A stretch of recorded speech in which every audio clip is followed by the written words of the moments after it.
কত কুশল বিনিময় হলো, কেমন আছো কেমন আছে, এই তো কথা, নাথিং স্পেশাল। এটা অবশ্যই সৌজন্য ভদ্রতা, এইটাই তো। আরে ভাই, ভোট দিতে যাবে আর 20-25 দিন পরে, বন্ধু তো বন্ধুই থাকবে। এখানে এসে যে সাক্ষাৎটা এখানে হ্যাঁ, মিছিলে আছে, হঠাৎ করে দেখা, এত প্ল্যান নয়, হঠাৎ করে দেখা। আমি তো কাকে গেছি হ্যাঁ অবশ্যই, একদম। ভাই কিছু শুনতে পাচ্ছি না ভাই।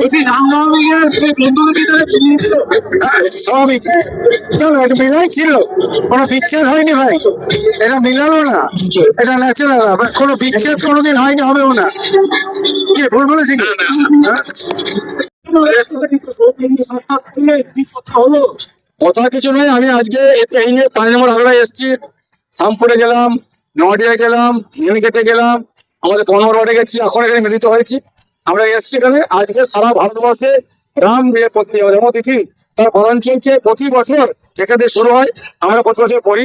আজ কবিবাবু এসছেন, আমার কাছে একই বলেছি, আমার ফোন বললাম যে কবিবাবু তার দল তার নেত্রী মানবে তো, যে নেত্রী জয় শ্রীরাম করার জন্য মেদিনীপুরে কাছে নেমে গেছিলেন, তারা করেছিলেন, আমাদের বহু আমাদের বাহিনী সমাজের ঠাই থেকে শেষ হয়েছে, আর তিনি আজকে ছুটে এসছেন আজকে এই রক্ষা করার জন্য, তার দল মানিয়ে কিনা, নেত্রী মানিয়ে কিনা, তিনি বলে এসছেন কিনা, আজ প্রথম এলেন, আর প্রতি বছর আসি, এবারে কেন এলেন, অনেক প্রশ্ন আছে।